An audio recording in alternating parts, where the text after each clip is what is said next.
and managed Toshiba copier dealer. Contact them at 844-POWER-BZ or visit them at powercopiers.com. Here's your host, Scott Marsh, alongside the high flyer, Henry Turner.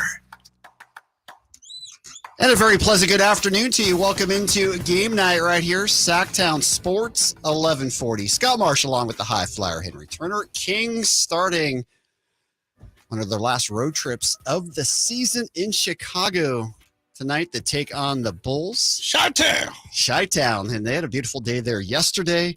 Domas and De'Aaron getting around town. They did some national interviews. We were with Sham Sharamia for a while. We'll get into all of that. It's part of a 4-game road trip for Sacramento before they come back home. They'll be in Brooklyn to take on the Nets tomorrow, Washington, the nation's capital, on Saturday, and then finishing up in Utah against the Jazz on Monday. Obviously, the talk right now, the suspension of Trey Lyles. He will not be with the Kings tonight, officially coming down from the league, a 1-game suspension for the end of the game versus the Bucks on Monday night. Brook Lopez fined $25,000. Trey Lyles gets $25,000 lighter in the wallet. He also will not play in tonight's game. Of course, the Kings losing on Monday night to Milwaukee. Final score in that contest, 133-124. Henry and I will be with you until 4:30 today, getting you ready for Kings Live pregame. Tip tonight, 5 o'clock in the Windy City. Henry, obviously the Kings lose a close one. We can break that all down. Want to get your thoughts, the suspension, the fine of Trey Lyles. All right, let's do it like this, Scott. And I've watched this play over and over and over. For one, if you're dribbling the basketball out, why you dribble over to Trey Lyles? He did swerve. Number one. Right? Giannis did swerve. Yes. And to come over, no matter what you were going to do, were you going to gloat or whatever, okay, you know what? It's your prerogative. Yep. You can do that. Trey Lyles, you fouled the hell out of him. Rightfully so. If he gets in your face like that, hey, you fouled the hell out of him. Let him know that you're just not going to do this and walk off. Right. Okay, but that would have been that. Would have been over because he fouled Giannis. End of story. Foul was called. The escalating point is when he pushed him afterwards. Yep. That was the problem. It was the push after the foul. Now, if I'm Brook Lopez, I'm coming over. I do the exact same thing. If that's my teammate.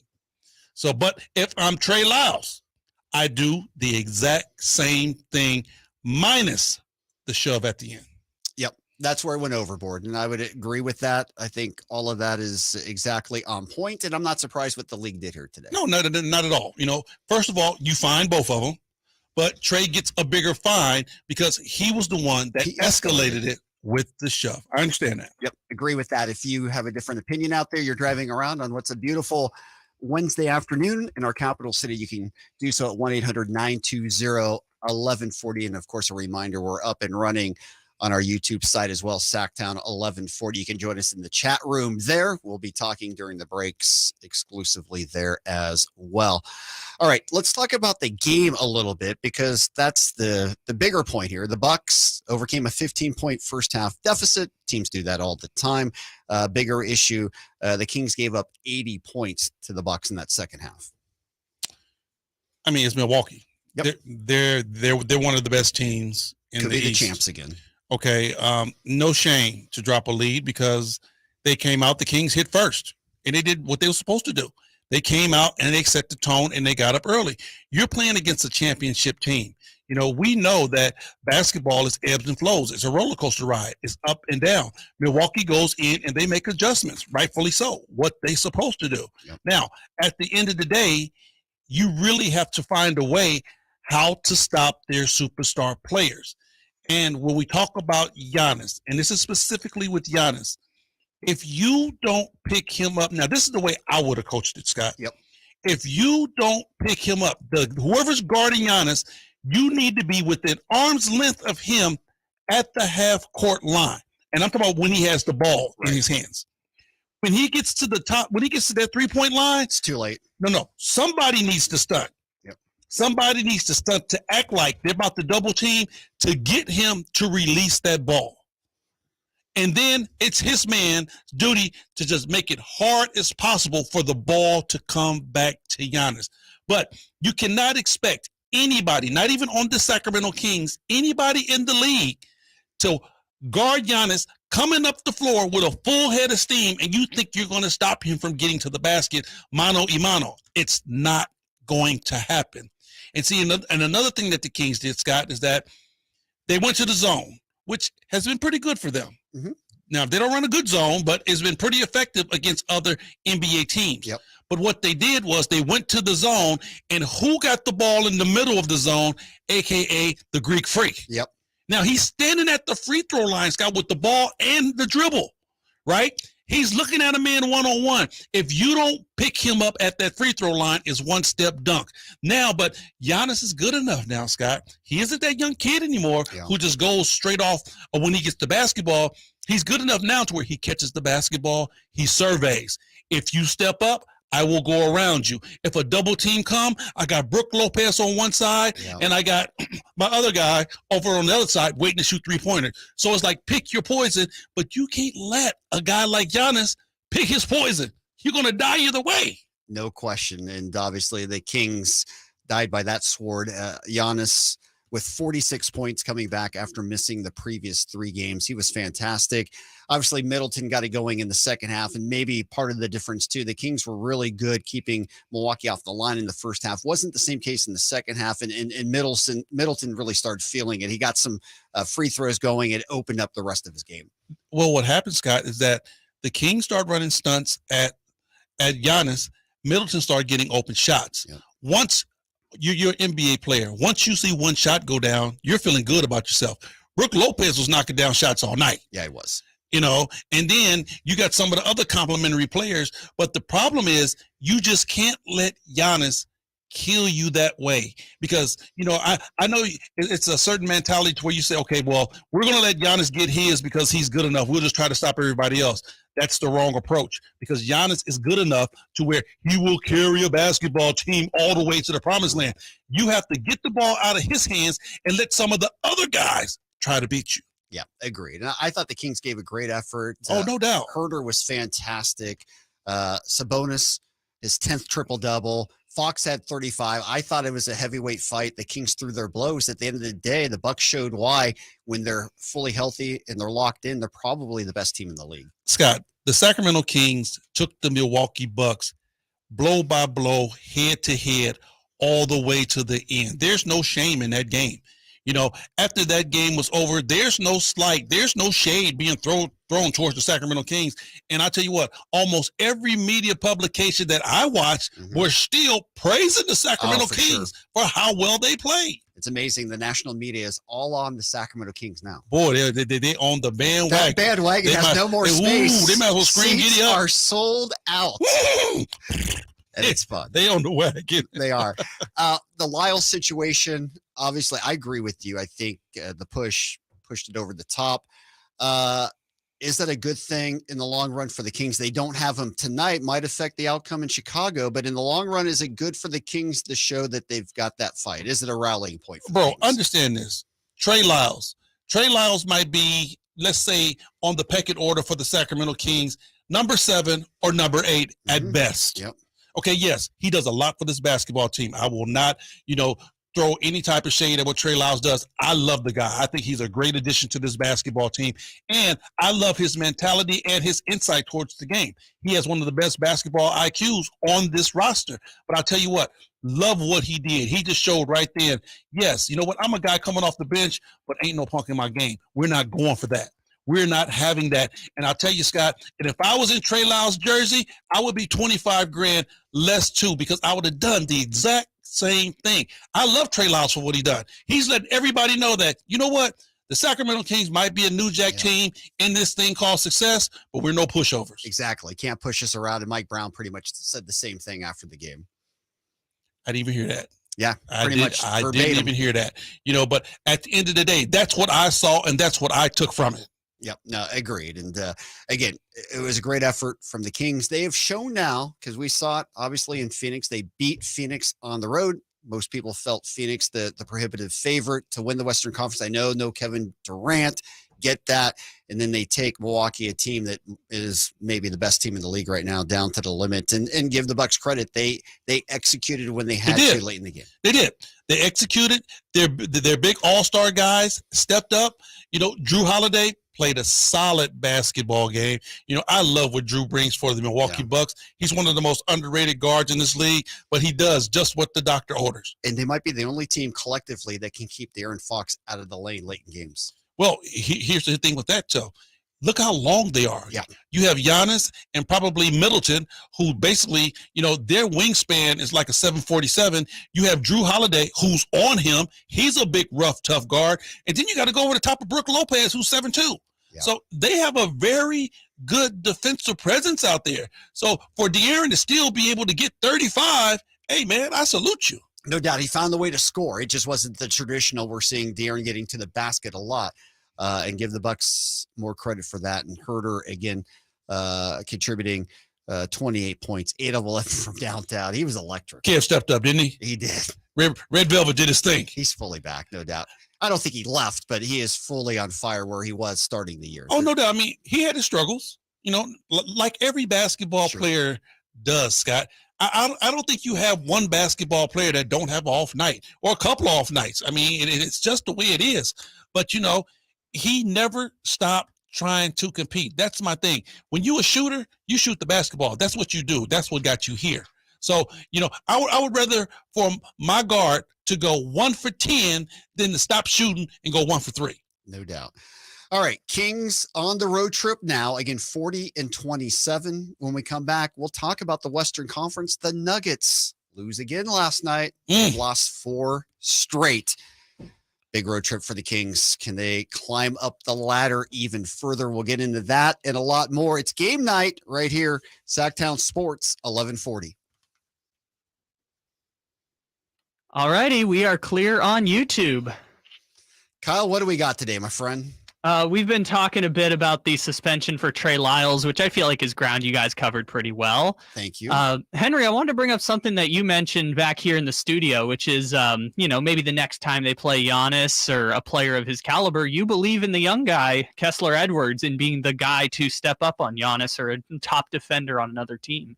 Yeah, I believe that he's a guy that you could use in stretches to try to neutralize Giannis. Keep it 100. You're not going to stop this guy. He's way too good for that. But to be able to stop him in spurts, I think Kessler Edwards has the body size, he has the length, and he has the defensive presence to really slow Giannis down. Like I said, you're not going to stop him. You just want to slow it down and make it tough on him. Yeah, and the joke that I had is that the only way to stop Giannis is to have Bam Adebayo on your team. That seems to be the only solution so far. And since, the Kings don't really have that guy, I like the idea of Kessler Edwards, because you were mentioning on the game broadcast, he's that guy who gets his minutes playing defense. And that's how he's going to find his way into this rotation as, it shrinks from 10, 11 guys down to 8 or 9 around playoff time. Right. I think he'll do a very good job. But he's also going to need help. It's going to have to be a team effort, and they're going to have to run some gimmicky stuff. If you're really thinking about, trying to keep Giannis, let's say, for example, if you can keep him under his average, if you can keep him at 20 or under, that's a hell of a night defensively, if you ask me, on Giannis Antetokounmpo. But it's going to have to be done with a whole lot of gimmick schemes and a whole lot of double teams and stunting and all those other things that most basketball teams do. You're not going to get that done one-on-one. No, and Edwards was great in Phoenix, no doubt about it. Struggled a little bit more against Milwaukee. I don't want to see Terrence Davis forgotten about. TD needs to get some playing time. That's going to be the tough thing. It is. It is. That's going to be the tough thing because, Mike Brown pretty much has a 9-man rotation, and that's stretching it. Because if you notice, De'Aaron's minutes of rest have really been cut. Yeah. He usually comes out like at the 5-minute mark, 5-minute mark, and you usually don't see him until the second quarter. 10 seconds till back. Right? Yep. Now you're starting to see De'Aaron back in the game with 2 minutes left in that first quarter. Yep. All right, back to it.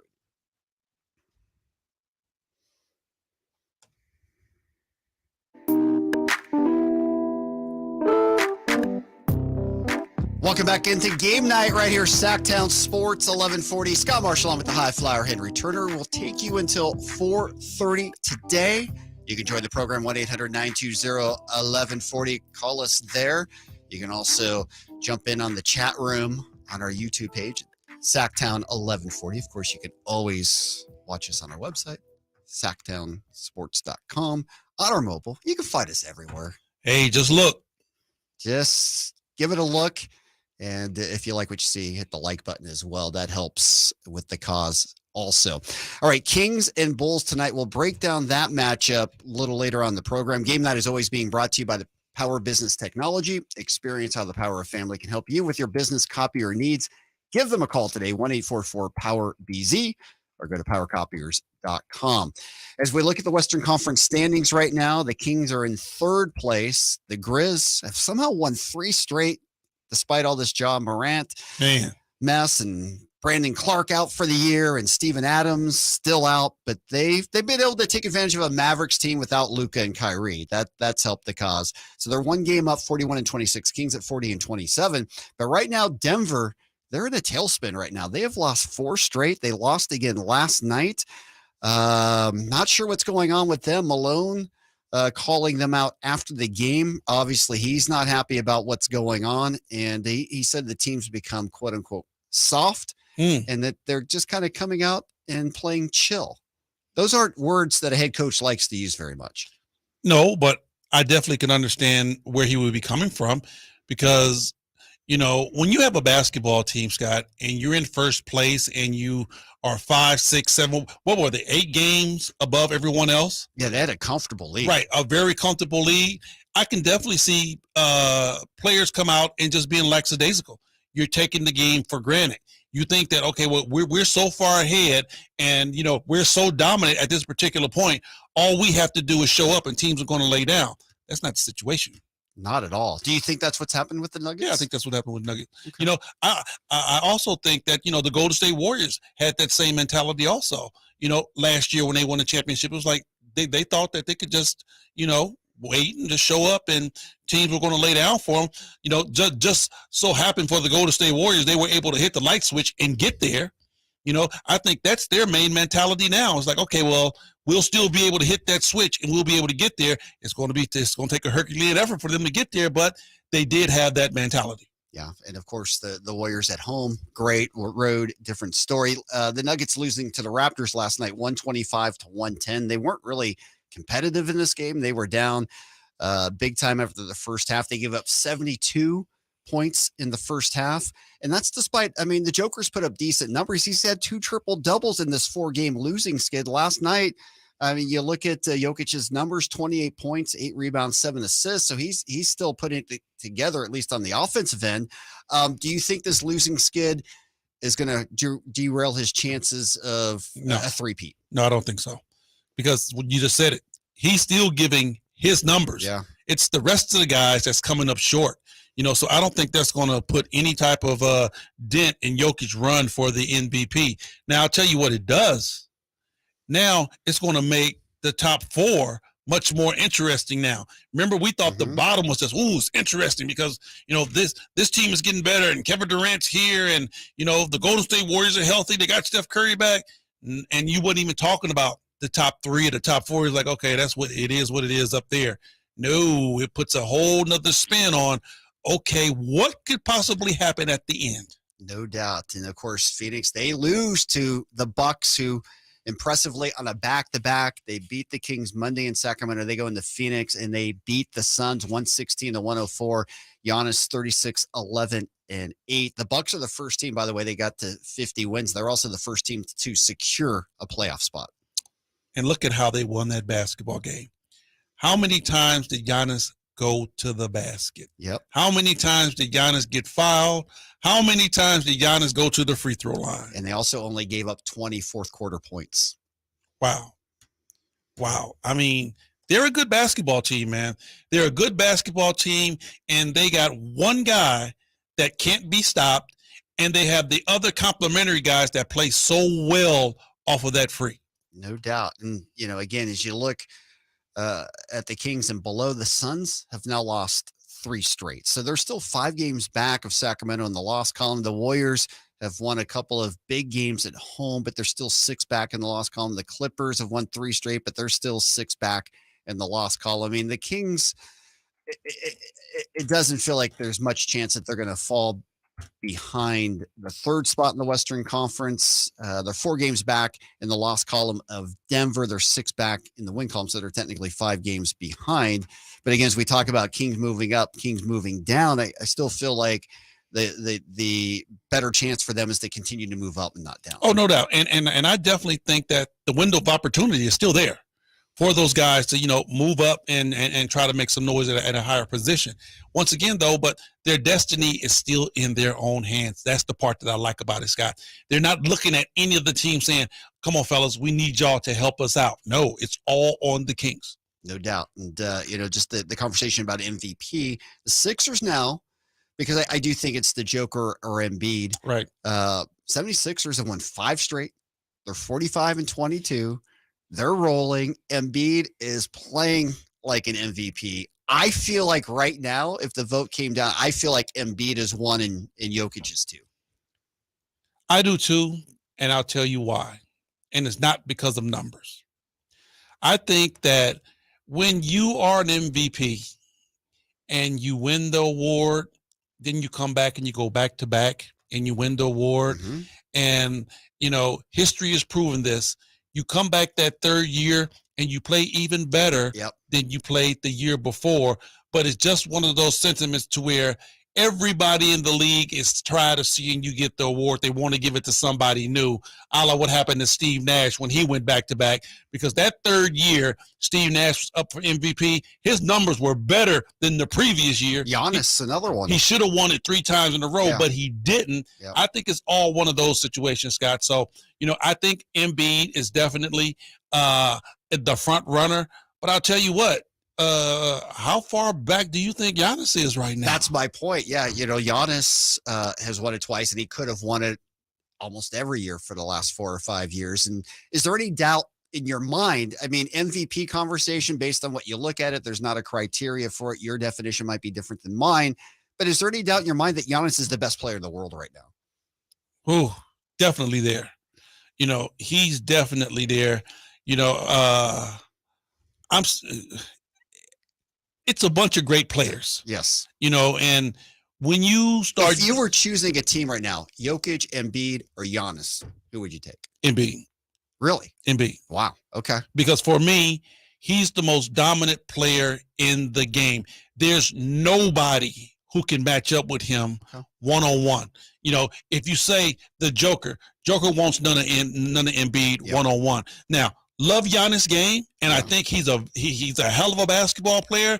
But I think if you take some guys to say, okay, we're going to put Kevin Durant on Giannis man for man one-on-one, it's going to be a hell of a fight. Okay. I'm not going to say who's going to win, but it's going to be a hell of a fight. You could throw LeBron in there on him one-on-one, it's going to be a hell of a fight. Same thing with Anthony Davis. One-on-one, it's going to be a hell of a fight. Embiid, nobody is in his class. Nobody's touching him. He's walking through everybody like table butter. Okay, I hear you. I think I go Giannis. I think that he's still the most impossible matchup in the league. Anything that gets him going down the court, I mean, the man's unstoppable. Absolutely unstoppable. He is. He's that. But when you say start to pick a team, no, I hear you. I would say Embiid is the modern day Shaquille O'Neal. When Shaq was just going through the league, nobody could do anything with him. Embiid is that guy. I mean, outside the key, inside the low post, defensively, you're not touching him. He has a solid basketball game. So, one-on-one, the first pick out, I'm picking Joel. Okay. You can't go wrong there. I mean, again, we're talking about Ferraris versus Porsches versus Lamborghinis versus whatever I know you're a car guy, so I probably didn't mention your car, but I mean, yeah. Am I in the ballpark for you? Hey, I'm taking the Joel car, whichever car he's driving. That's what I'm taking. Fair enough. All right, Kings on the 4-game road trip. Again, it starts in Chicago tonight. They've got the back-to-back against Brooklyn. And again, the Nets are a team, they're holding up right now. I mean, that's a team that everybody thought was just going to slide outside the playoffs, but they're still right there in the thick of it. Chicago, a team tonight, they're in the 10 spot. So they're right on the cusp of getting to the play-in. They've been playing better. Certainly, they miss Lonzo Ball, who's out for the remainder of the year, but Chicago's going to be a tough game tonight. Chicago is one of those teams that's right there on the line. They haven't quite said we're going for the Wembanyama stakes, but they haven't said we're going to push and try to make this thing happen. They're right there. They're teetering. So I don't expect Chicago to come out and be lackluster. I expect Chicago to come out and try to win this basketball game. I expect to see the best guys from Chicago play a lot of minutes. I don't think nobody that's in that Chicago locker room has said, all right, fellas, it's time to shut it down. It is what it is. I think they're still competing. So the Kings better come out and still play top-notch basketball. No question. Anytime you've got DeMar DeRozan and Zach LaVine. I like Zach. Matter of fact, Zach LaVine is such a quandary to me because the dude can score. He has long-range jump shot.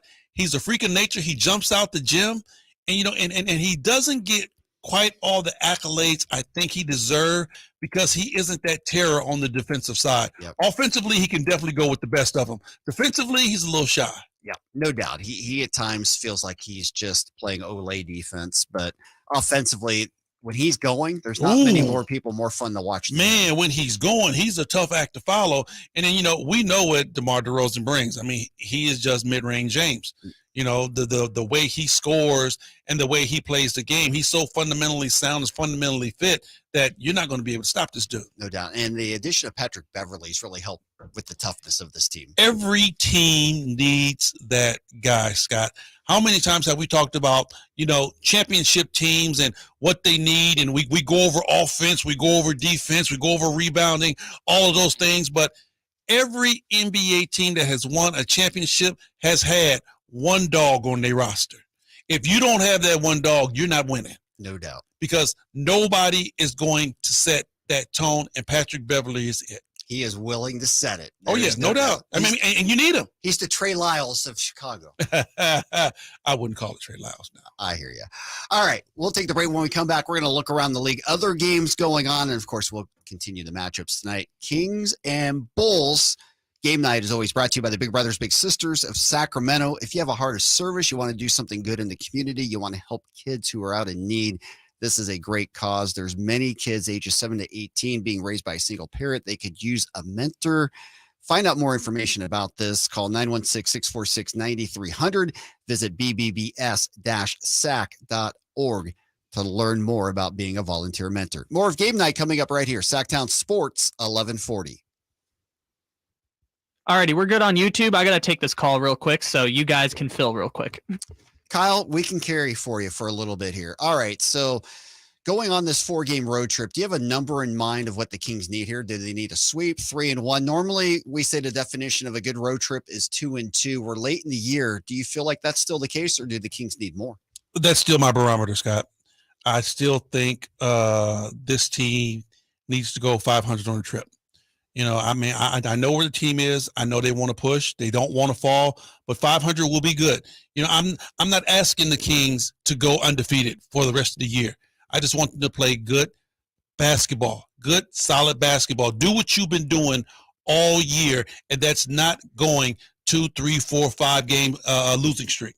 Yeah, no doubt. I mean, if you look at the individual matchups, and again, we talk about paper, it's basically worth as much as when you crumple it up and you throw it in the garbage can.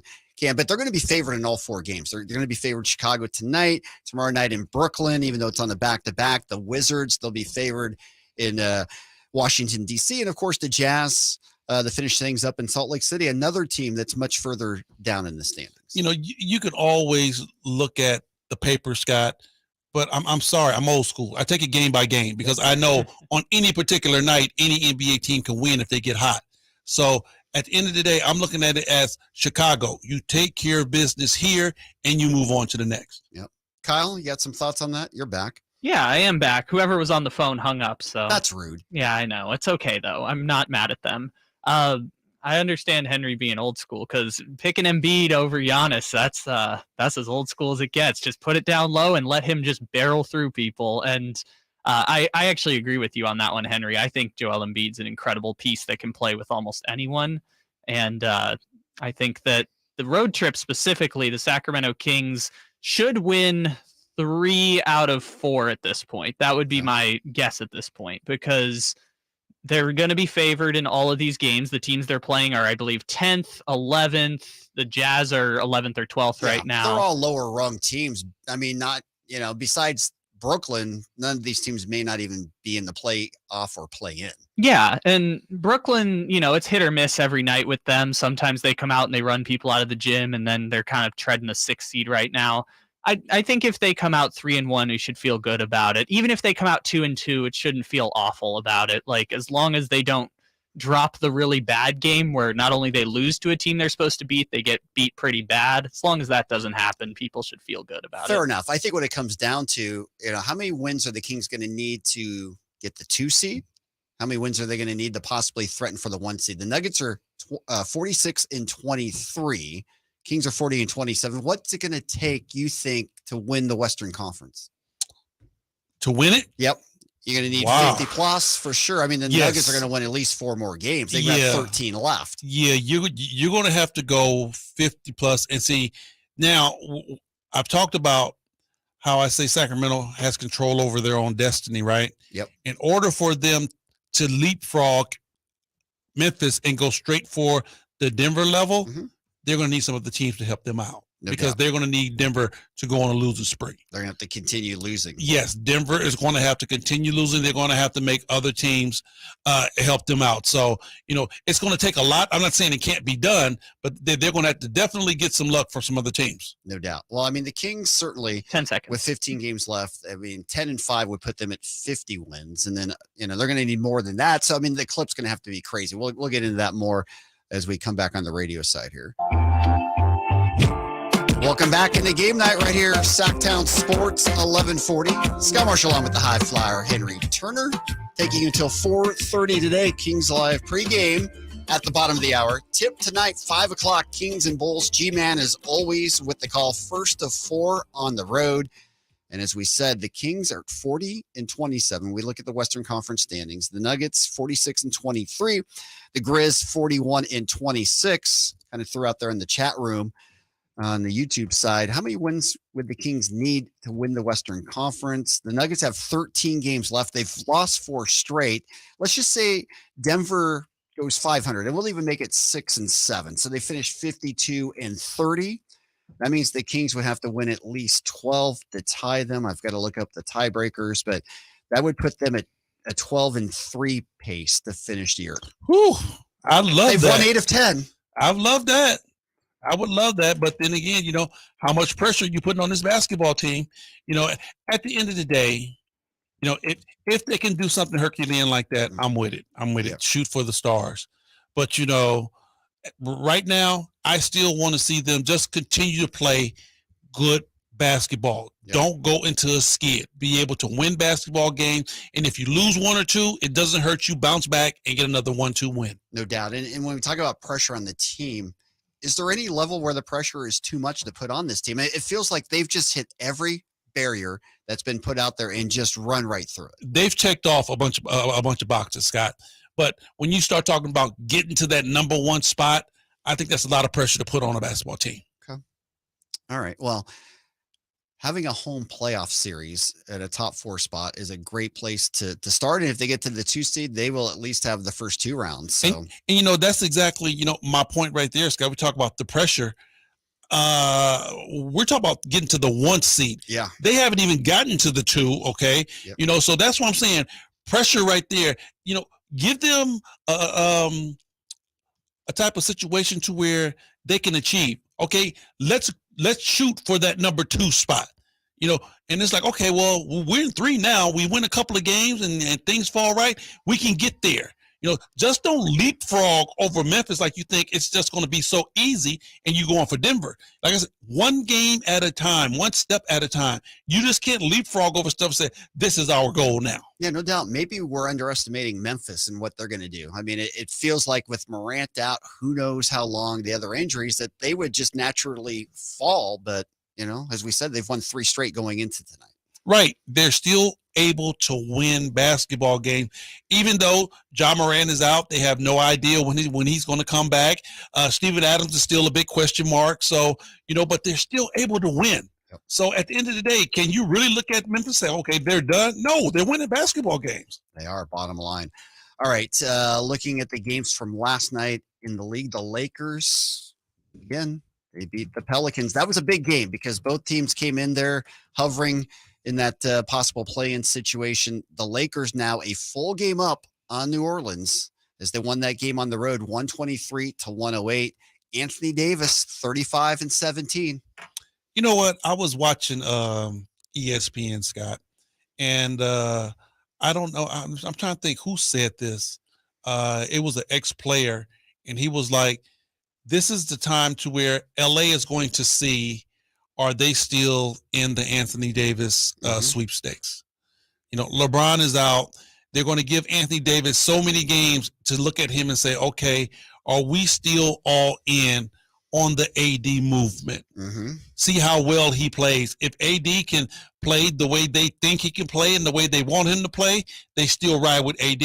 But if AD cannot come and ring the bell and get these guys to win basketball games, they might take a look and say, okay, well, you know what?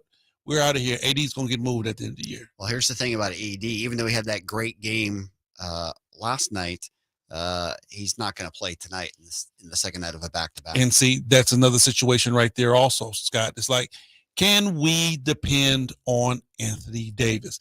They know what they got with LeBron. LeBron is going to be LeBron, and when LeBron gets ready to walk out, LeBron's going to walk out. Yeah. But when you start looking at the future of what's going on with that basketball team, AD is, quote-unquote, the future of the Lakers. And if you can't depend on him, you might as well move him. No doubt. Now, the Lakers are playing the Rockets tonight. It might be a little bit strategic.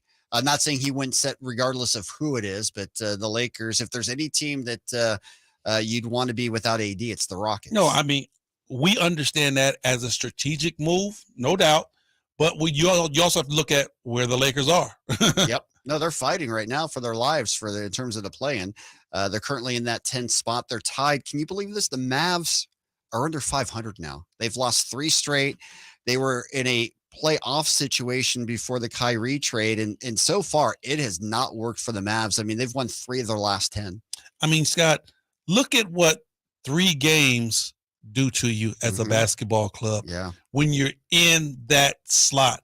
That's why I was so happy when the Kings start getting equity. We start talking about winning these basketball games that you should win.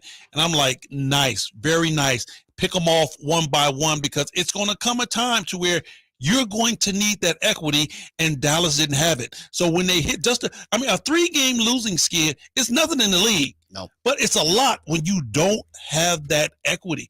You go from being a legitimate playoff seed to, you down and you down fighting to make the play in now. Yep, you're fighting for crumbs. And I mean, what a disaster that would be for Mark Cuban if the Mavs go out and make this huge splash at the deadline. They fall not only out of the playoffs, but they're not even in the play-in, and they're back in the lottery. Right. And you got possibly 2 of the best players, 2 of the best guards, maybe the best backcourt in the league. Yep. And with Kyrie's contract status uncertain on top of it. Oh, yeah. Yes, sir. I mean, did you rent him for a year? Is that what it is? It's a high mortgage if you don't make the playoffs. Well, it's a high mortgage, and Scott, you lost, a whole lot of shingles off your roof. Exactly. Because they lost some good players that really helped them to be successful. They did. Now on the upside, the Thunder, who we haven't talked about playoffs and Thunder for a long time, but they've caught some lightning, this Thunder team. They've won 3 straight. They're only 1 game below 500, and they're currently sitting pretty in the 8th spot. I look at this Thunder team the same way I look at the Orlando squad.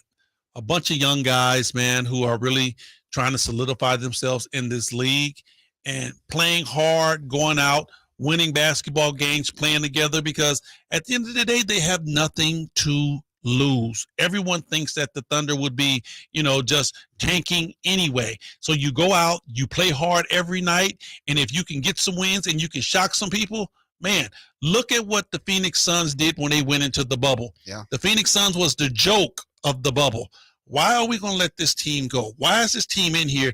And they came in and shocked the world in the bubble and then was one of the front runners the very next year. Yep. That was the 8-0 sign, Kyle, for the bubble for people on the YouTube there. Let's see here. The Nets were the victims to the Thunder last night, 127-107. Of course, the Kings will be playing the Nets tomorrow night. It is Chicago tonight. Let's take a look at some of the other games that will be taking place tonight in the association.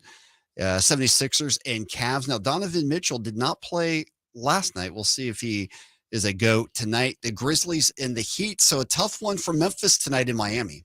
Yeah, because now that's going to be a barometer type game too, because Miami is definitely trying to make a statement. Yeah. They need that game. They don't have much room to be dropping games, so they're going to come out and they're going to play their best basketball. No doubt about it. All right, we mentioned Lakers and Rockets, the Celtics and the Timberwolves. There was some news today on Big Cat. I don't know if this is really quote unquote big news or not, but Karl Anthony Towns reevaluated, and the news was he's expected to return in quote coming weeks. I don't know what coming weeks means, and if you're in a playoff hunt, that can't be very helpful for Timberwolves fans. What does coming weeks mean? That's like coming attractions. Like that doesn't help in a playoff run in mid-March. No, I don't. I will say this about probably Karl Anthony Towns. Yeah. All right. Minnesota is in the push. They're in the hunt. I would do this. I would say the last 10 games, really see where Minnesota is. Mm-hmm. Where are they in the hunt? If Minnesota looking like they're going to be where they need to be as far as making the playoffs, I'll bring Cat back.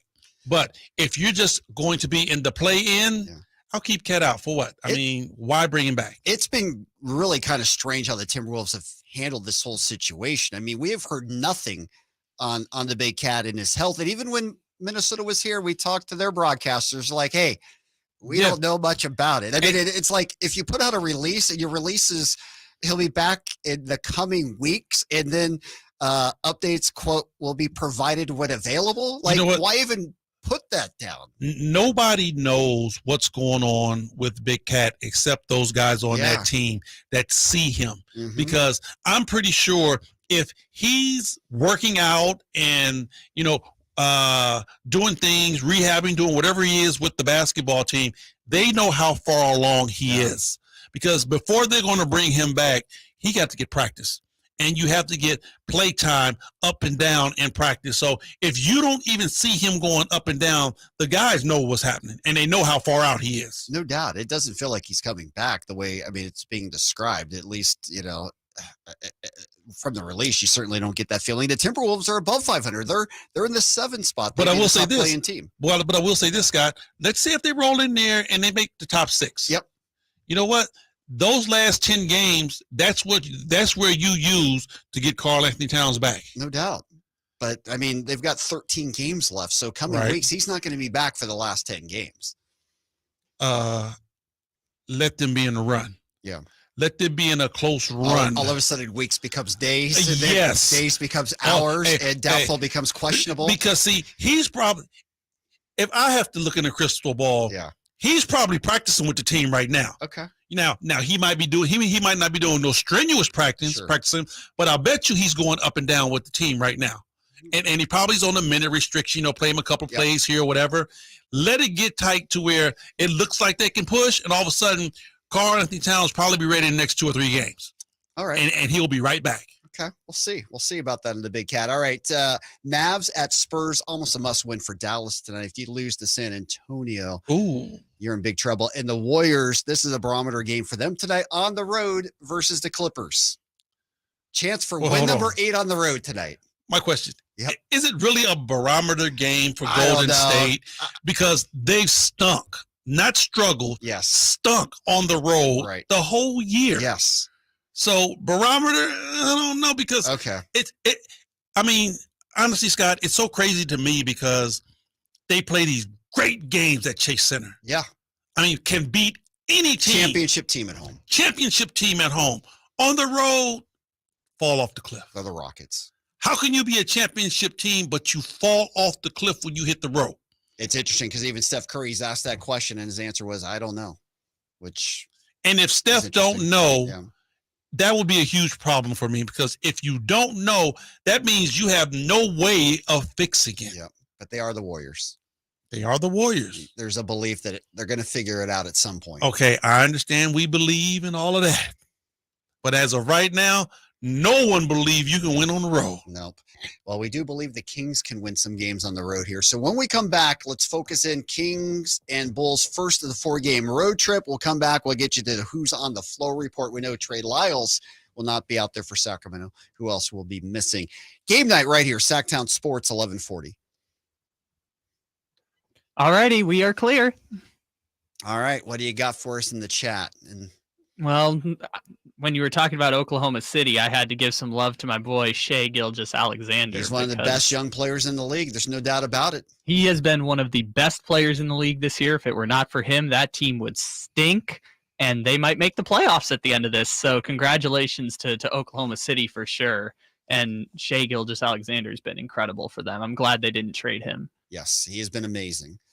As it relates to tonight's game, it's feeling like people are in on Domas having a big game. Obviously, they were going up against the top defense on Monday, and Domas played pretty well. What is a big game for Domas is what I want to – I mean, he had a triple-double against Milwaukee. So, like, what does he need to do to have a big game? I mean – I would say probably. I mean, we were going back and forth on this. It'd have to be like 35, 25, and 15 to stand out as a big game for him, because every game he has is a big game. Well, so let's say last game he had a 15 in every category almost. So in this one, let's say either 20 points in a triple-double or 25 and 15. Is that a big game for him? I would argue, yeah. I mean, the averages this year are, I don't know. Henry's shaking his head. I'm with the high flyer on this one. That's nothing. I mean, that's expected. If Mike Brown were here, he'd be like, that's what we expect from him every single game. That's not a big game. You're right. It's hard to find the metric for it because he's just not going to get the shots in this offense because they want him to be a distributor. They want him in the center of what they do, but not necessarily taking 15, 18 shots a game. Hold on now, buddy. Hold on. Hold your horses. I'll tell you what. Sabonis don't take those many shots is because he elects not to. Yes. It's been so many times that I've watched Sabonis play, and I'm like, Sabonis, shoot the ball. He be point blank at the rim and looking to kick it out and facilitate. I really wish Sabonis would be a little more selfish and be more of an offensive-minded player, because he's right at the basket when he elects to pass some of these shots out. All right. Well, here's a couple things. Eugene thinks it's 30, 20, 15 would be the minimum for a big game on that. How about this? A comment here. I don't think AD wants to play with LeBron anymore. What do you? I don't know. I mean, you saw the reaction when LeBron passed Kareem. It looked like he could not care less about that. I tell you what. I watched the Kevin Garnett show. Yeah. It was Kevin Garnett and Steven Jackson. And they were talking about that exact same thing. Mm-hmm. They were like, is AD really rocking with LeBron? Yeah. They was like, because, if you really rock with your teammate and he did something of that magnitude, the number one of all time. You at least have to be watching the play if you're there live. If you're not up off your seat, congratulating your boy and screaming and hollering and hooping on that shot, I don't care if you 0-30. Said everything. If you rocking with LeBron, you rocking with him. Yeah. AD didn't move. He could not have cared less. His explanation was he was upset that they were losing. Whatever. Did you hear what I said? Even if you 0-30 and your teammate pulled that off, if you rocking with him, you're giving him some love. AD didn't budge. They've worn thin a little bit there. I'll say one last thing because we've only got 20 seconds. To Domas, maybe the metric isn't points or rebounds. Maybe it's 80% from the field tonight. Let's say he goes 80% shooting from the field. Whatever I say to that. By the way, we're out at 24:30. Thank you, Kyle.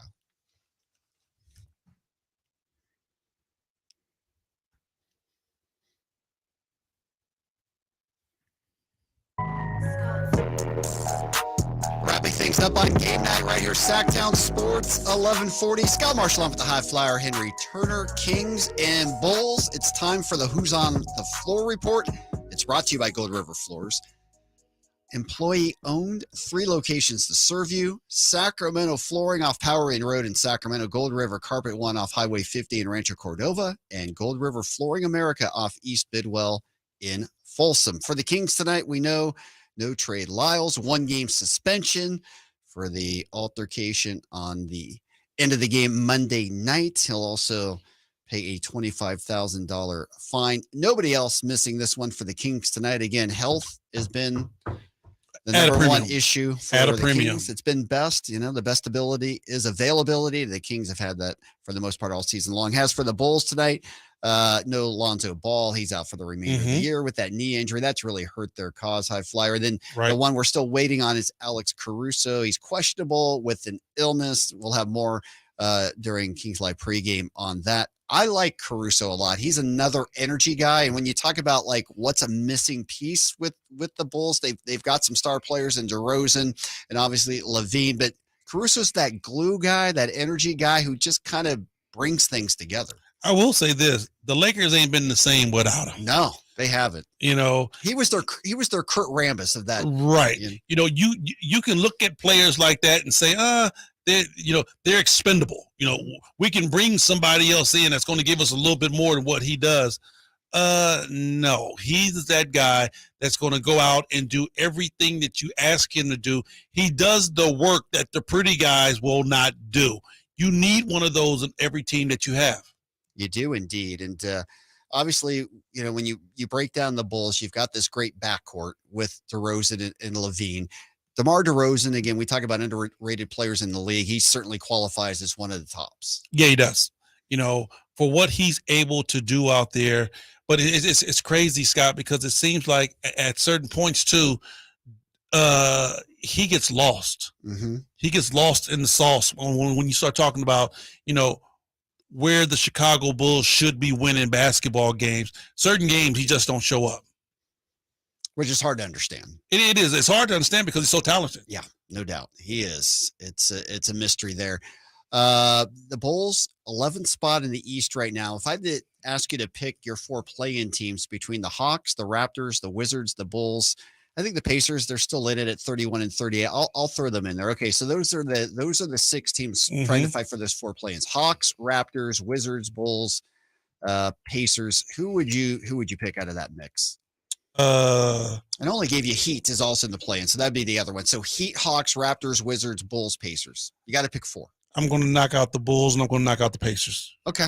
So the Wizards, Raptors, Hawks, and Heat, you think will be survivors. And you know, and if I really want to break it down really tough, either Washington or the Wizards will definitely switch spots. But I think Indiana has really shut it down. I mean, they haven't played good basketball in quite some time. It is amazing, though. They are 6 of their last 10. They went in a terrible slump. They are playing a little bit better, but they are still behind. We'll see on that. But I agree. The Heat are definitely in. We know that. And the Raptors, they've got too much talent not to pull it off here. You know, the talent and the pedigree and the coaching. So I definitely think that that's enough to get them in there. All right. Final words here as we wrap things up. Kings 4-game road trip. 2-2 would be okay. 3-1 obviously is always a great road trip. This is a good Kings team on the road. We still talk about how they have been so good on the road. You look at the record for them.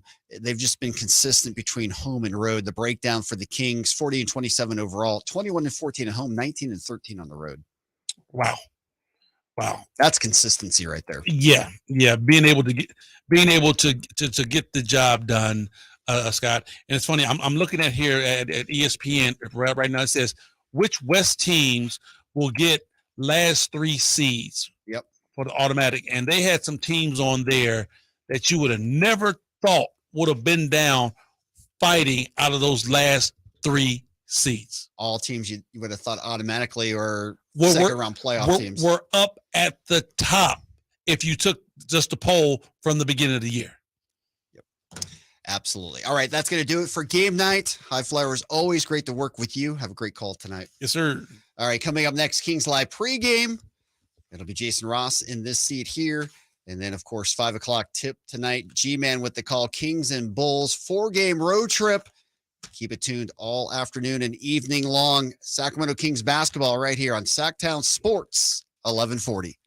The only place you'll find Harrison Barnes is Sactown Sports. He's got the bucket at the buzzer. Harrison Barnes. Hey, Sacramento, it's Harrison Barnes, and you're listening to the home of the Sacramento Kings, Sactown Sports. Your local sports leader. Sacramento weather is brought to you by Folsom Lake Kia. I'm Mark Finan in the KCRA 3 Weather Center. Skies will stay clear tonight with